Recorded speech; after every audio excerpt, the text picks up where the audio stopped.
நானே போறேன். நீங்க பேக்ரவுண்ட் மட்டும்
இப்ப என்ன ஆச்சுன்னு வந்து சொன்னா இப்ப புடுகாச்சு தெரிஞ்சா இப்ப அடிச்சுரா புடுங்க தாடா கூட நம்பிக்கிச்சு நல்லா சொல்றான்.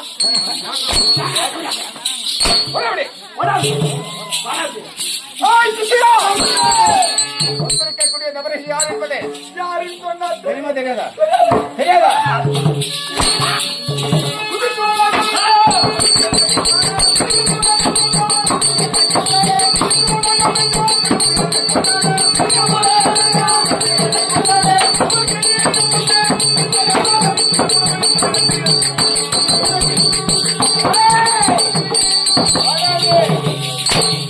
புரியுதா? எல்லாம் பிரியுது.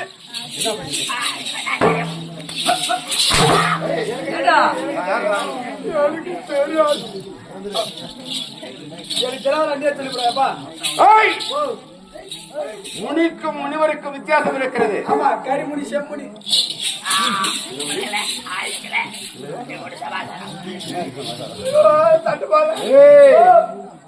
நான் யாரு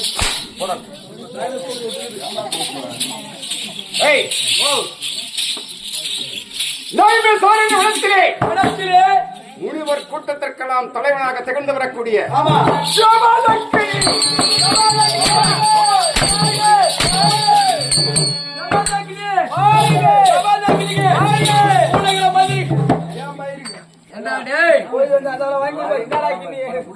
ஐயா, நானும் சில்வர் கிண்ணிலும் சாப்பிட்டேன், வெள்ளி கிண்ணிலும் சாப்பிட்டேன், பித்தல்லையும் சாப்பிட்டேன்.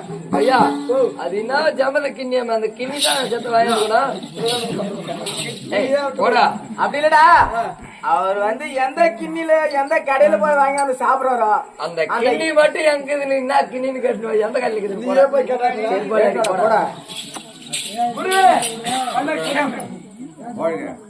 மச்சா வந்தாங்க சந்திர ஒரு மிளகா பைய அவன் அந்த வெள்ளி கிணத்து சாப்பிடானா, தங்க கிணத்து சாப்பிடுறானா, இருக்கிற எல்லா கிணிலையும் போயிட்டு வாய வச்சான். இருக்கிற எல்லா கிணிலையும் வாய வச்சான். ஆமா, நீ ஏதோ ஒரு சாப்பிட்டான். வெள்ளிக்கிண்ணா எல்லாத்தையும் சுட்டானா, தங்க கிண்ணா பீஸ் சுடுற மாதிரி சுடுறான். அதனால நீங்க ஏதாவது ஜம கிண்டி கிண்டிங்களா, ஜமத்து கிண்டி நீ என்ன கிண்ணி சுண்டன்னு கேட்கலாம். அப்படியா? வாடா வாடா வாடா கிண்ணி வேணும். என்ன கிண்ணி வேணும்? அதான் ஜமத கிண்ணி. என்னுடைய பெயர் ஜமத கிண்ணி. அந்த கிண்ணி தான் வேணும்னு கேக்குறேன். அது கிண்ணி இல்லடா. கிட்னி இல்ல, என்னது கிட்னி இல்ல.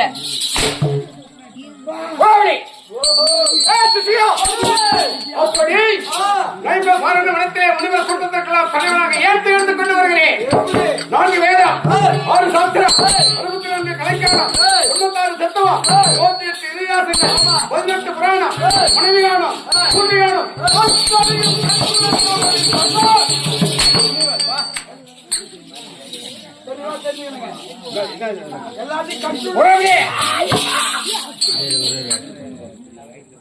அது மட்டுமா?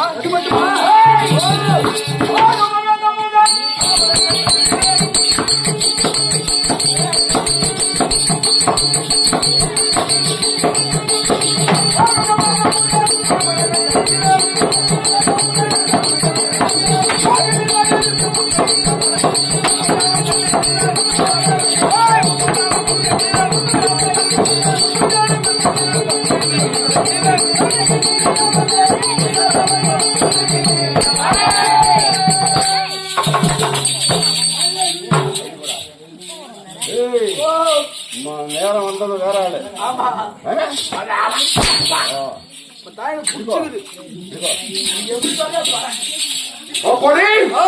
அனைத்து வேதங்களையும் கற்றுணர்ந்த முனிவர் கூட்டத்திற்கெல்லாம் தலைவனாக ஏற்றுக்கொண்டு கொண்டு வருகிறேன். எதுக்கு?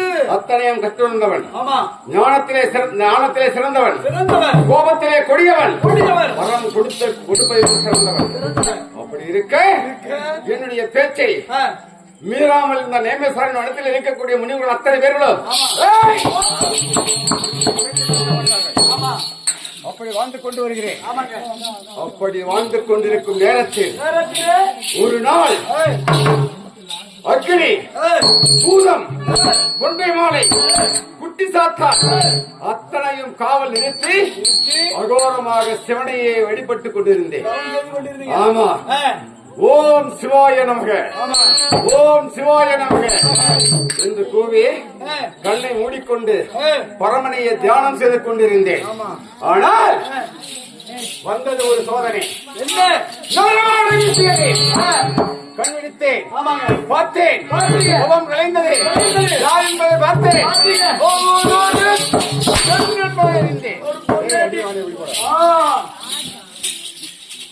அவள் ஒரு பெண் என்பதை ஒரு பெண் தவத்தை கலைத்தார். பெண்ணே, யார் நீ? இதற்காக இந்த நடந்த காணகத்திலே இரண்டு தபத்தை கிடைக்க வந்தாயா?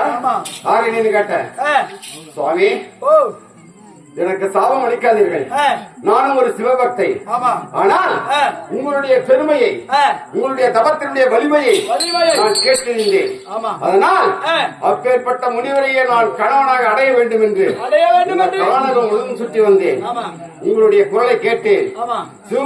சிவபெருமானுடைய வழிபாடுகளை என்னுடைய மனதில் நிறுத்தினேன். அதனால் வந்தேன் ஐயா என்றாள்.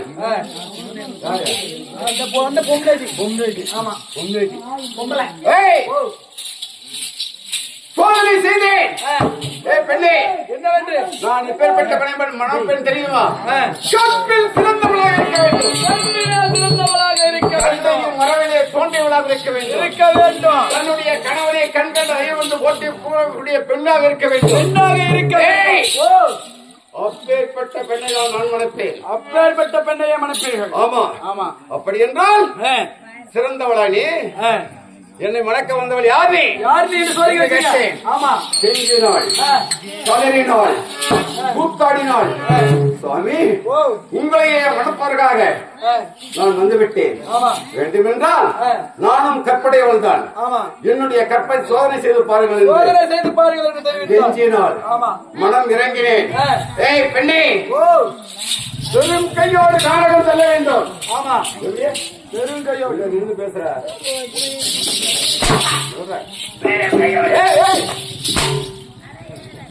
வெறும் கையோடு கானகம் செல்ல வேண்டும். மலர்களை கொய்ய வேண்டும். நூல் இல்லாமல் ஆரமாக துடிக்க வேண்டும். அடுத்து ஆற்றங்கரை செல்ல வேண்டும். குதிக்க வேண்டும். இரு கரத்தால் குதிக்க வேண்டும்.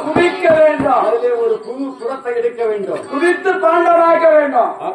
குடம் எடுக்கணும்டா, குடத்தை உருவாக்கி எடுக்கணும். ஆமா, ஆற்றிலே ஓரக்கூடிய ஜலத்தையும், ஆமா, காட்டிலே பறித்த மலரையும் இடத்தினுடைய பரமன் பூசைக்கு கொடுப்பாயா என்று கேட்டேன். கொடுப்பாயா என்று சொன்னார். அழகிய மெல்லிய வாசல் இருந்த மலர்களை கொய்தாள். கொய்தார். நூல் இல்லாமல் அறமாக கொடுத்தாள். கொடுத்தார்கள். நதிக்கு சென்றாள். மணலை குவித்தாள். குடத்தை உண்டு செய்தாள். புதுஜலத்தையும் அந்த மலரையும் என்னுடைய பரமன் பூசைக்கு கொடுத்து விட்டாள். கொடுத்து விட்டார். மகிழ்ந்தே மகிழ்ந்து வெற்றினே நாம் அடைவதற்கு இவள்தான் ஏற்ற மனைவி. நம் மனைவதற்கு இவங்கதான் சரியான பொங்கல். ஆமா, இவள்தான் நமக்கேற்ற துணைவி. அப்படி இருக்க கற்பில் சிறந்தவர்கள் என்று மாலை